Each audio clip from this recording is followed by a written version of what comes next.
Shaitan, would you please start recording? Sorry. Yes, the recording has been started.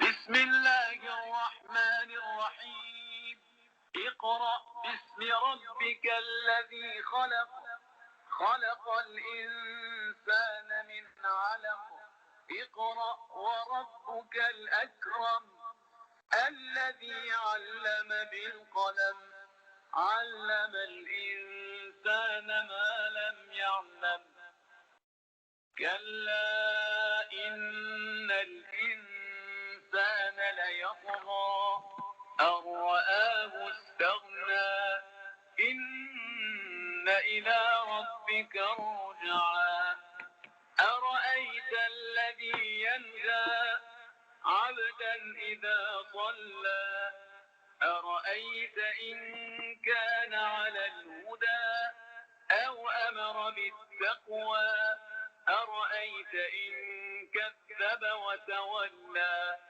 ألم يعلم بأن الله يرى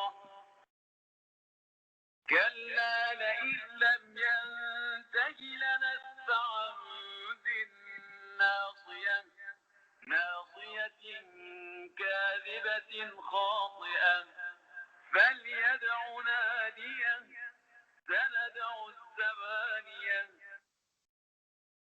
صدق الله العلي العظيم. Just in case I've explained before that Surah Alaq has the last ayat of Surah Alaq has got Sajda Wajib. Let's start our class with دعای فرج. بسم الله الرحمن الرحیم. اللهم کن لولیک الحجة ابن الحسن صلواتك عليه وعلى آبائه في هذه الساعة وفي كل ساعة وليا وحافظا وقائدا وناصرا ودليلا وعينا حتى تسكنه أرضك طوعا وتمتعه فيها طويلا برحمتك يا أرحم الراحمين. اللهم صل على محمد وآل محمد وعجل فرجهم. So the last ayat has got Sajda Wajib. Of course, when it is playing as on, when it's not live, we don't need to do Sajda, but just in case I stopped it. Some of the major, they say that you can recite the whole surah except the last ayat which has got Sajda Wajib, which like Ayatollah Sistani, Ayatollah Khamenei. But some of the major, they say in the special days, you can't even recite one ayat of that surah. So if you, that's why I had explained before in the group that please check the views of your marja and then do accordingly. So if any of the ladies in special days, please don't open Quran if your marja doesn't let it, and we are not going to recite the last ayat. Even I'm not going to recite it, so there will be no problem. أعوذ بالله من الشيطان الرجيم. بسم الله الرحمن الرحيم.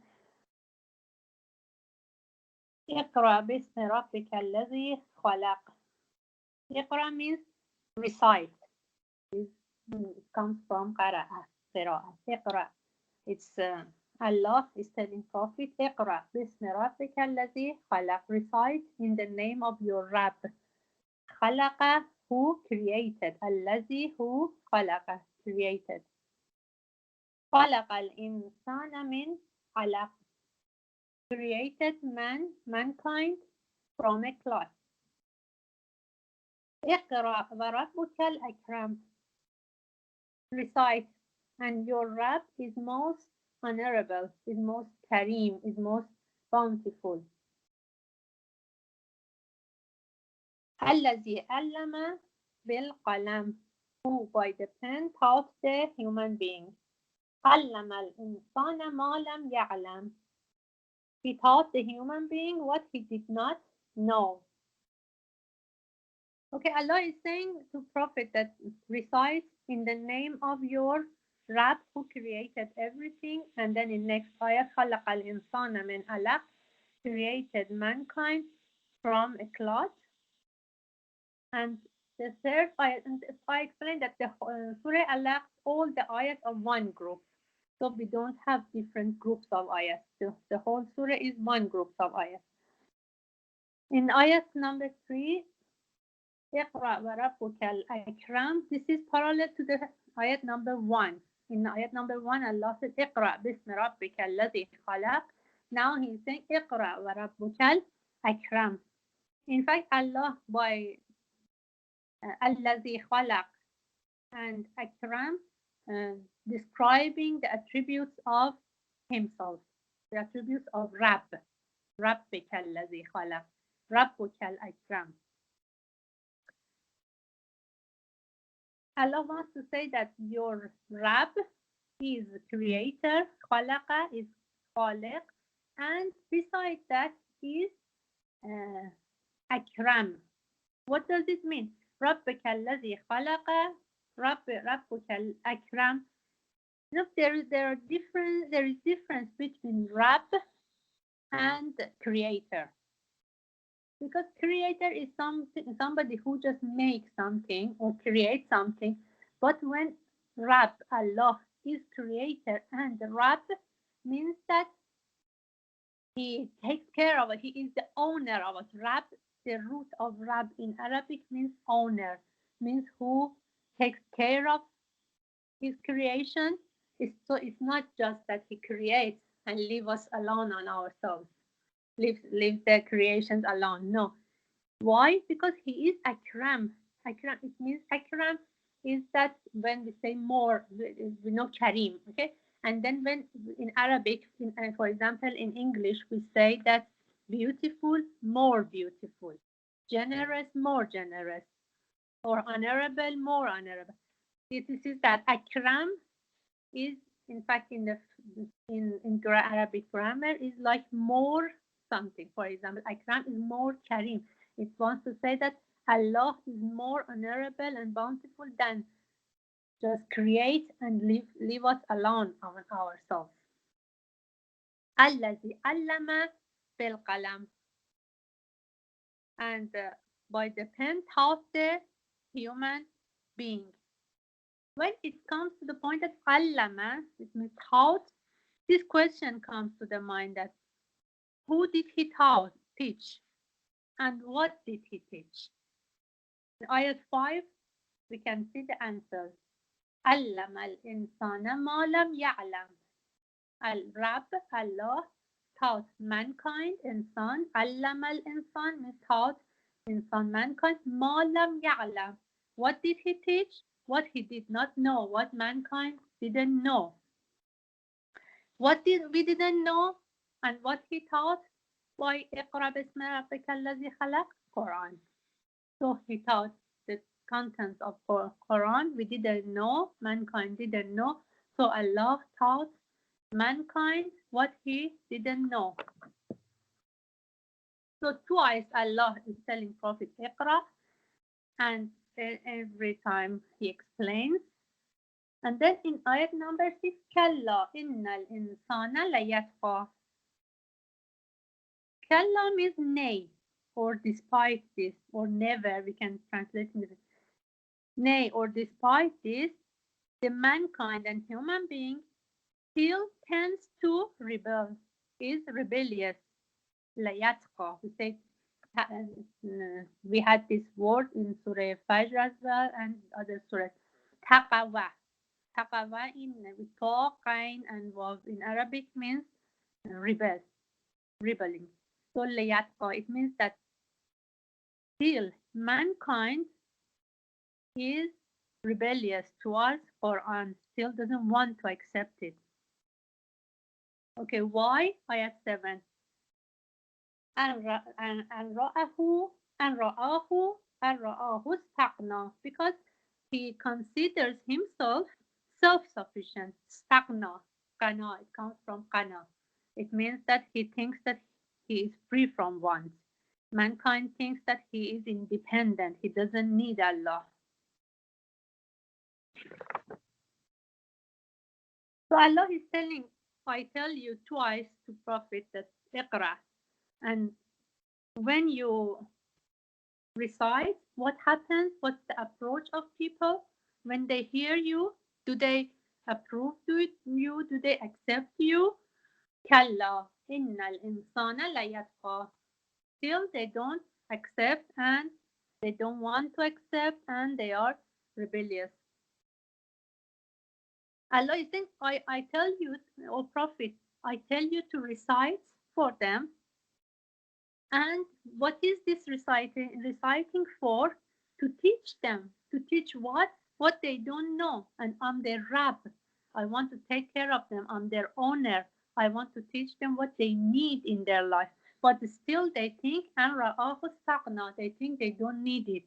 And they don't want to accept it.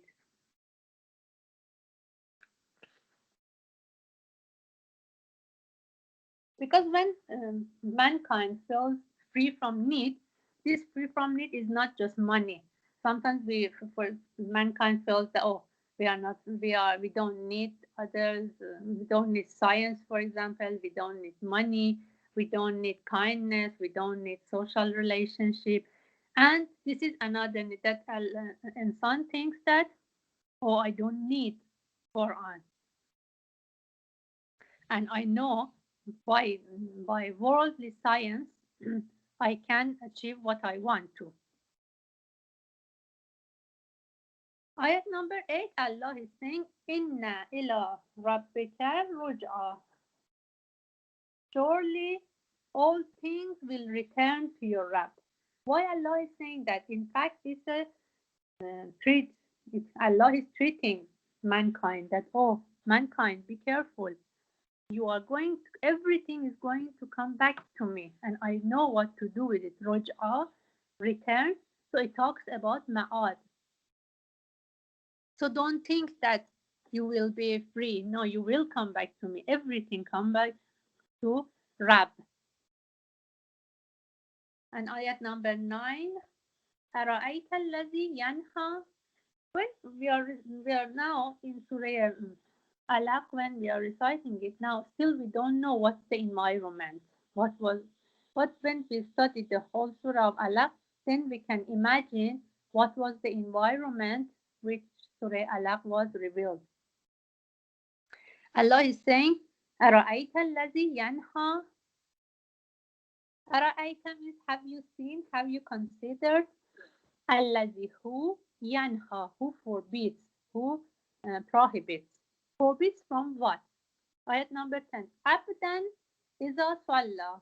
A servant abd. Abd is servant of Allah. A servant of ours or of Rab. Iza salla. Iza means when. Iza salla, when he prays. He prayed or he prays. So it looks like that somebody is praying and another person wants to stop him, wants to prevent him praying. Then Allah is saying, أَرَأَيْتَ إِنْ كَانَ عَلَى الْهُدَى. Have you considered if he is rightly guided? He here, it means that, have you considered that if the person who is praying is on the right way, على الهدى, أو أمر بالتقوى, or if he commands others to maintain piety, enjoined and he wants to protect against the devil, the taqwa, amara bit-taqwa. He is commanding others to maintain piety and to protect themselves against devil. What if that's the case? What if the person who is praying and the other person wants to stop him? What if that person who is praying is in the right path and he wants to guide? أَرَأَيْتَ إِنْ كَذَّبَ وَتَوَلَّى. Have you considered if it means who wants to stop the prohibiting person, who wants to stop the person from praying? He gives the lie to the truth and وَتَوَلَّى and turns away from it. What if that's the situation? So Allah is saying in ayat number 8, He treats people by reminding them of Ma'ad, Inna ila rabbika ruj'a, that everything goes back to me, to your Rabb. And in ayat number 9, have you seen him who forbids, stops stops who? Stops Abdan Iza Salla, a servant of mine, when he prays. So still we don't know what's going on. And what if he is who is praying? His prayers is based on your guidance. He wants to guide you and he wants to protect you from devil. He wants to guide you towards taqwa.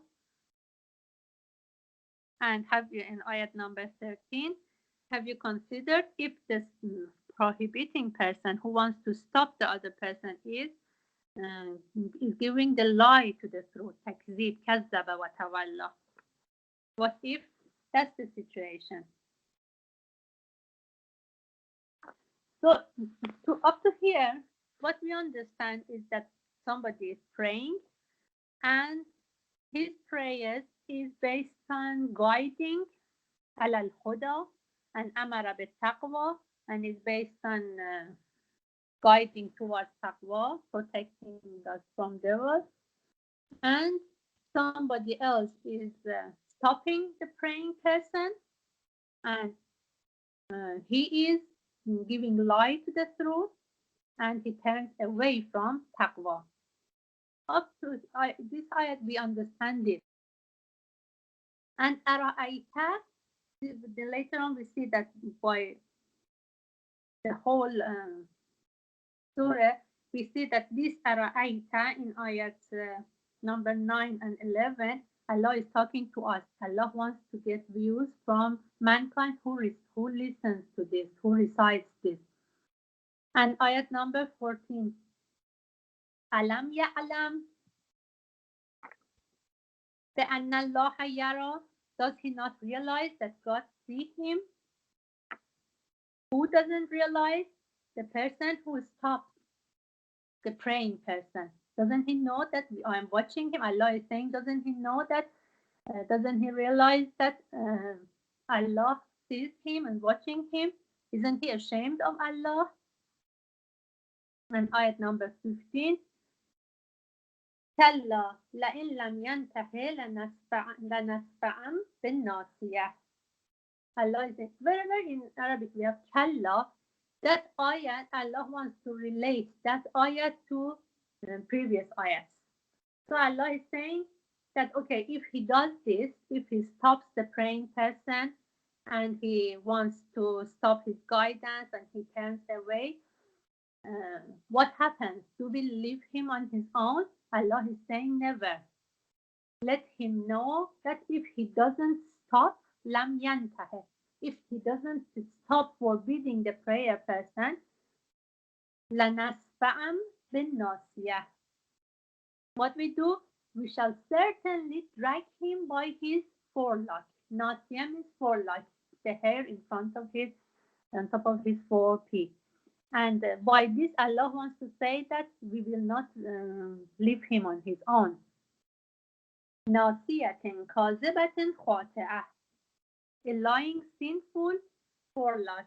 It means that a hard punishment, he should look forward for a hard punishment. So we will not leave him on his own.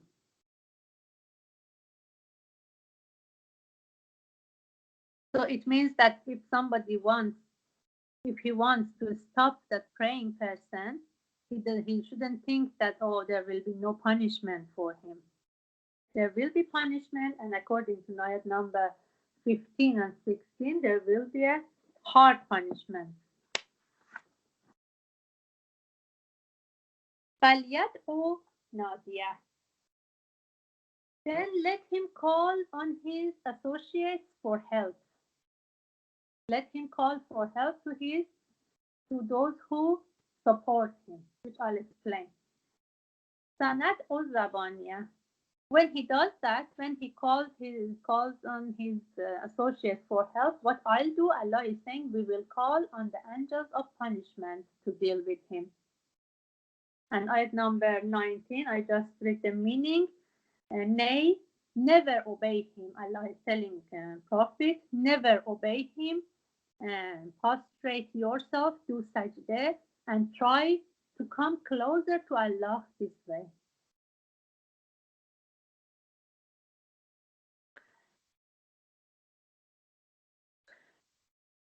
Okay, by all these ayats we recited, we can see that what is the environment. If we review the whole meaning of surah, we can understand that Allah has ordered somebody to recite. Okay, Allah, who does Allah order to recite to? Prophet. Yeah. So Allah is telling Prophet to recite. اقرأ باسم ربك الذي خلق. Okay, to recite for what? This rab خلق الإنسان من علق. Allah wants to say that why this khaliq, this creator, is Rab as well, which we explained that Rab is different from khaliq. And to explain this, Allah is saying, خلق الإنسان من علق. He created you from nothing, from cloth. So he is your Rab, he is your honor, he is who takes care of you. So he will not leave you on your own. اقرأ وربك الأكرم. And he is more honorable than that, to leave you just to do something useless, just create something and leave it on his own. So اقرأ, why should I اقرأ? الذي علم بالقلم علم الإنسان ما لم يعلم. Recite, and by this reciting, Allah is saying that I want to teach people, to teach mankind what he doesn't know. What's the approach of mankind? The approach of mankind is that yatqa is he is still rebellious, although it's necessary for him, but he is still rebellious. And what happens? Why is he rebellious? Because he feels he thinks he doesn't need Allah. Then Allah in ayat number 8 treats mankind that be careful, everything comes back to me. Inna ila rabbika ruj'a. Then Allah is saying that أَرَأَيْتَ الَّذِي يَنْهَى عَبْدًا إِذَا صَلَّى. Have you considered who stopped who? عَبْدًا إِذَا صَلَّى. One of my servants who wants to, when he was praying. If you put these together, you understand that Allah is telling prophets to recite Quran, and then prophets to recite Quran, prophets start praying, start namaz. And what happens? Somebody wants to stop him from praying. So it shows that it is one of his first praying, one of his prophets' first praying. Because when after a while that he prayed, that became common for everybody. But at start, what was their first weapon to resist against the prophet? They wanted to stop him even praying. Why? Because praying, in fact, is a container, or is an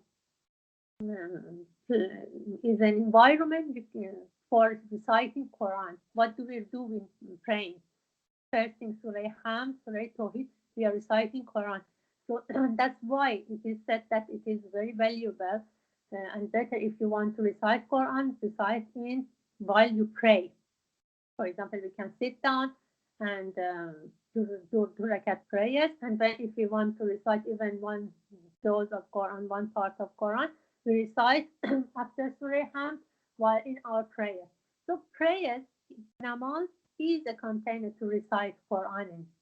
And these ayats, they show that Allah is telling Prophet to recite Quran. So Prophet stands and start praying. Somebody wants to stop him from praying. So he will not be able to recite Quran for people.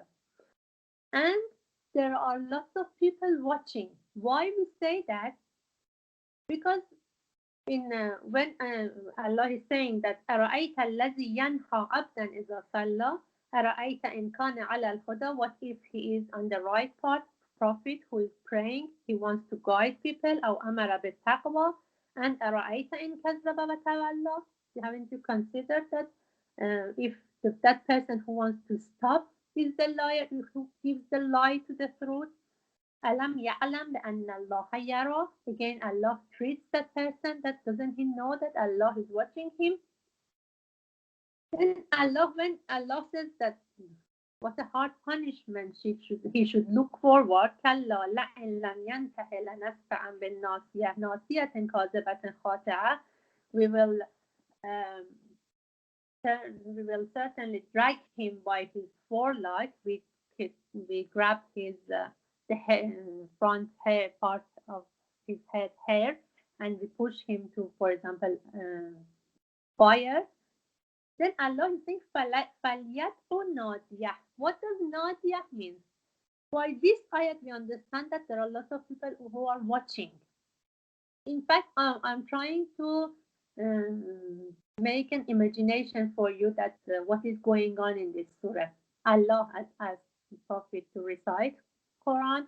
Then the Prophet starts praying to recite Quran in his praying. Somebody wants to stop him. And apparently there are lots of people who are watching as well. Because in ayat 17, Allah is saying, فَلْيَدْعُ نَادِيَهُ. Nadi means color. And it looks not, and the plural of it is Nadiyan. Nadine is colors.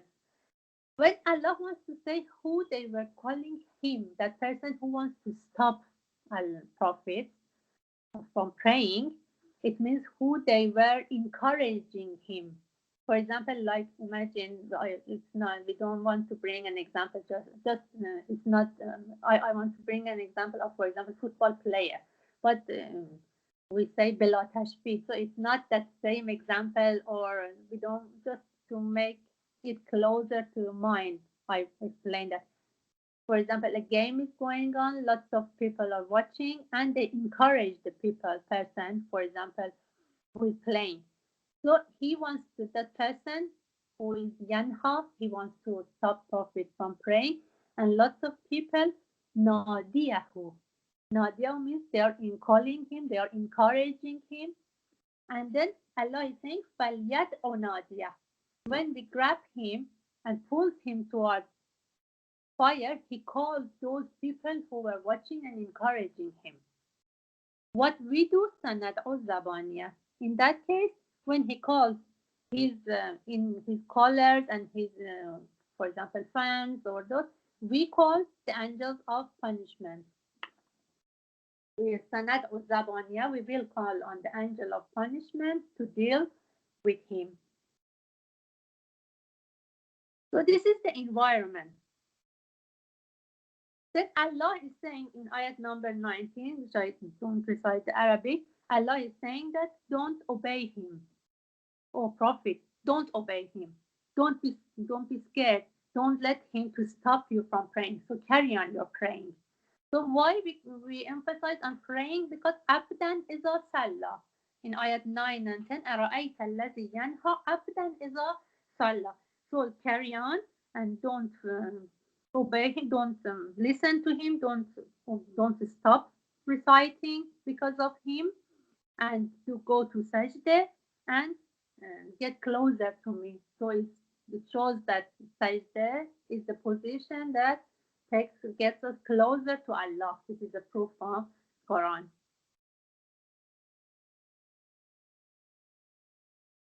So this person, in his mind, he wanted to stop Prophet. What happened to stop Prophet from reciting Quran? What happened? He faced a very hard punishment from Allah, that this is what we do with him. So he will not be successful to stop Prophet. Allah is saying, Iqra, means I want people learn what they don't know and what they need by your recitation. And we explained that rap is different from creator. You know, in fact, even Kufar in the time of Prophet, they would accept that Allah is creator. In many ayats of Quran, we have that when we ask them who created you, they say Allah. But what they didn't want to accept is that Allah is Rabb. Why? Because then they had to listen to him.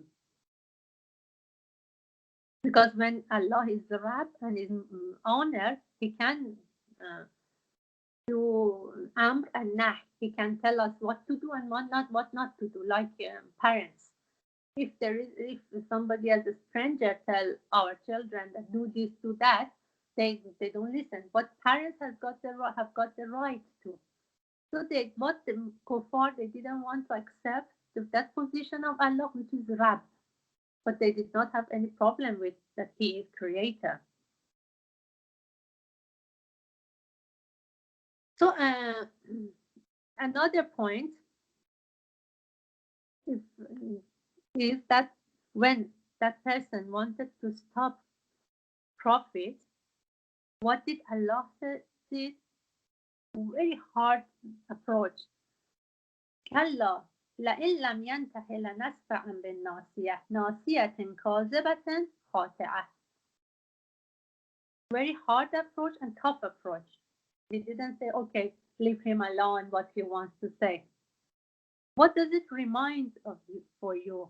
What does this, up to here, which I explained, what does it remind of these days for you? I want to say, when you hear Surah Alaq and what's going on these few days, for example, these last 2-3 days in the world, in France, what reminds you? Is any of lady going to explain? Does any? I'm waiting if somebody wants to explain that. What does Surah Alaq remind you about? You know what's going on in France these days? That a teacher showed cartoons of Prophet and made fun of Prophet. Yeah, yes, please.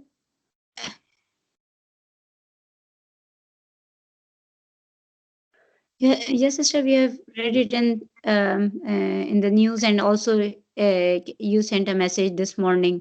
Yeah. That the president of France is supporting them. That this is what you call what they call freedom of speech. Yeah. Yeah. So Exactly. yeah, and you put two questions of Ayatollah Khamenei, that if this is freedom of speech, then why we can't speak on the Holocaust? Yeah. Exactly. But how it relates with this? Sorry, I can't answer with Surah Alaq. Yeah. How can we relate with Surah Alaq? I can't explain. Yeah. Okay. No problem. I'll explain, sister. Yeah. Okay, thank you. So this Surah Alaq shows that it is the start of revelation of Quran. Okay. And the first step of propagating revelation from the mouth of the Prophet to the people. So Surah Alaq monitors an imagination of that, to monitor the Prophet mission and the approach and reaction of people. That and then we see that how in front of those people, that people who wanted to stop Prophet, what was Allah's approach? What was Allah's reactions? Allah said that, do you want to be a rebel? Do you want to stand against the goals of Prophet's revelation? Do you want to stand against the principles of Prophet's revelation, which is guidance? You want to stop Prophet? This is exactly what is happening now.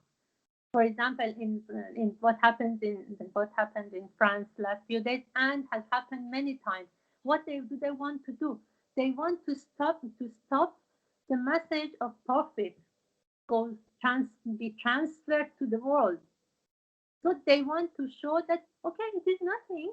What happened? Okay, that teacher did that, and then he was beheaded. So that is freedom of speech. That's what we defend.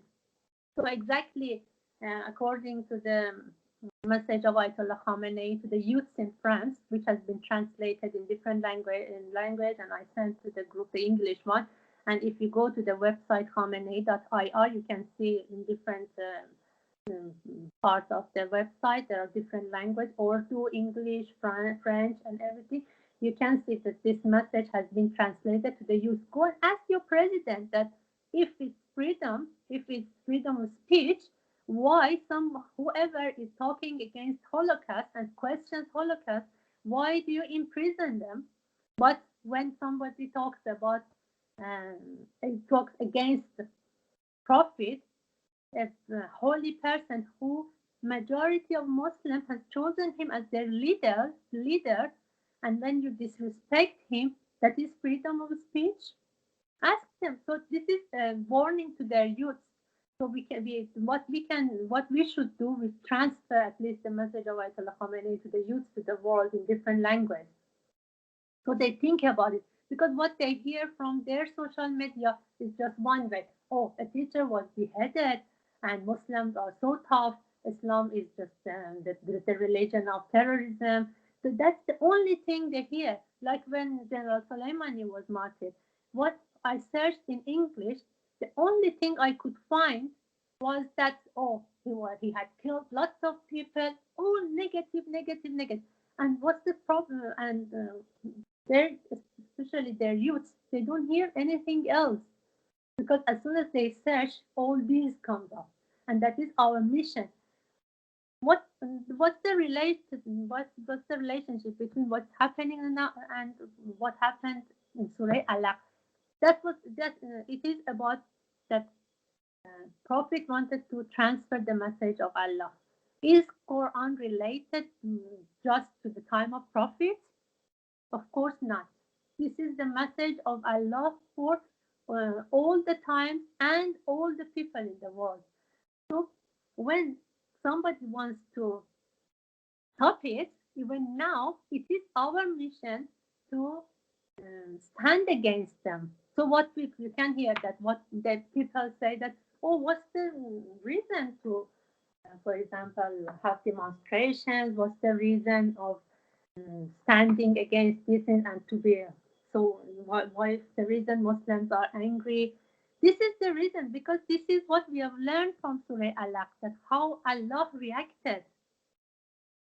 How can be quiet if Allah reacted? And why it is important? Because I've mentioned many times that according to ayat number 25 of Surah Hadid, which we have in other ayats, but clearly in ayat 25 of Surah Hadid, we have that we sent prophets and holy books. We sent different prophets and holy books, and as the last and most complete one, our prophet and Quran, for people who establish justice in the whole world. So they established a global government for justice in the world.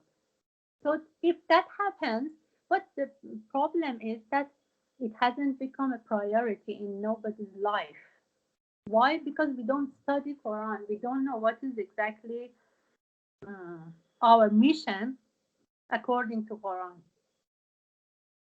So what is Surah Alaq? Is establishing the mission of the prophets in terms of receiving and communicating revelation with others, with the world. And that is exactly, that mission hasn't been stopped after Prophet. That is our mission, to learn it, to learn the message of Prophet and transfer it. So Allah is saying by كلا لئن ألم يعلم بأن الله يرى كلا لئن لن ينتهي لنسفعا بالناصية ناصية كاذبة خاطئة. Allah is saying, oh mankind, know that there is a stronghold in the world to receive and communicate revelation. So take the right stand in front of it. So this surah, like the whole Quran, is not just related to the time of Prophet. So how much Quran and message of Allah is priority in our life? How many how many hours our life is specified. We have specified to learning the priority in our life. So when Allah is saying in ayat 7, and ra'ahu istaghna, because mankind is feeling that he doesn't need that, it can be us, because we don't specify lots many times to learn Quran. So what does it mean? It means that we don't feel that we need it. How much we force our children to go to school to learn computer, different language, and all this. But how much do we force our children to learn Quran? Okay, if imagine one of our children, they say that, oh, we don't want to go to school. What was our reaction? We nearly killed them. Don't you want to go to school? But if they say, oh no, I don't want to learn Quran, okay, no problem. Or if we want to send our children to Quran class, it should be free of charge.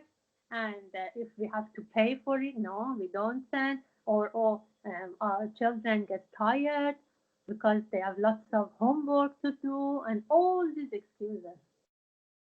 So it looks like learning Quran is something mustahab, not wajib. But what is our mission on this earth? Why? We have got, mankind has got lots of questions, like, oh, where we have come from, why did we come from here for, what's the reason we are in this world, what is our destiny, and all these questions. And Allah is saying, اقرأ باسم ربك الذي خلق. Why?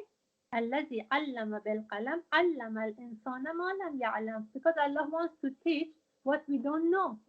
He wants to answer all our questions which we have in mind. And then what we do, what is our reaction? لا يدفع. We are rebellious. Why? Because أن رآه استغنى. Because we think that no, we don't need it. So this taqwa can be in different shapes. Stopping Prophet in praying, which he was praying Quran by the command of Allah to teach mankind what they don't know. Or it is in the shape of, for example, those,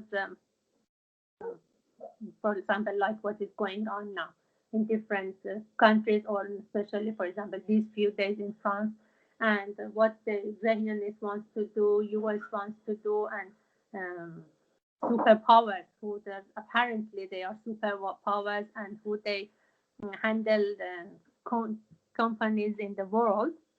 What they want to do, they want to hide and divert the message of Allah. So what they do, they create different groups of Muslims, like Takfiris, Daesh, so they can advertise that this is Islam. So from here we can see how powerful is Islam, and what is what an important mission has Islam, that is so important for them to divert it from its right way. So when it comes to taqwa, rebellion, it can be just neutral, being neutral. So this taqwa has got, again, different steps, different levels. So it's not just when we maybe we say that, oh, we recite Quran and we do this, we pray, so we are not part of it. No, we always think that all these, they have got different grades and levels. So in our position as Shia, if we are neutral, it can be a grade of taqwa, because when we are neutral and we don't feel that we need to learn Quran and apply it 100% in our life, and to find out what is our mission according to Quran. So it means that we feel that we don't need it. So we become part of an ra'ahu istaghna, and then la yatqa. So we should be really careful that in nara ila rabbika ruj'a. Everything is going back to Allah. So Allah is saying, why Allah is saying that أرأيت إن كان على الهدى. What Allah is asking us, what if this servant of mine who is praying and reciting Quran, he is on the right way. What if he wants to guide you? He wants to protect you from punishment, from the fire. He wants to guide you in the right way. What if that? We were not going to leave him on his own. كلا لئن لم ينته لنسفعا بالناصية ناصية كاذبة خاطئة. I think that since since last few days, which I was I heard, for example, what was going on, I was following the news and what is going on, and what is people's reaction and all this. Then when it comes to the point that we want, it was Surah Alaq, which the surah we want to study today. It was really strange for me, and I thought that, oh Allah, how you match events together that now we can feel it.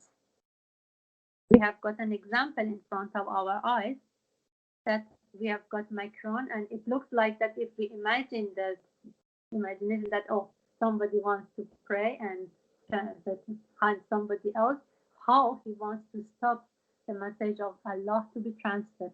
So it's not something easy. Okay, should we be neutral, or is it something that's not so important? According to Surah Alaq, when we see how Allah has reacted, now we can understand how important it is, and we can understand that how Quran is important and priority in our life. Inshallah, Allah gives us tawfiq to learn more and more together, and I always say that we should pray that Allah makes us as the key people in the government of Imam Zaman alayhi salam. We don't want to be neutral. So we shouldn't be neutral now. So give us tawfiq that we motivate ourselves not to be neutral in the life, and always remember what's the mission of thousands of years of absence of our Imam, and what we should do now, and how we should educate our next generation. So inshallah, the presence of Imam Zaman happens as soon as possible, inshallah. اللهم صل على محمد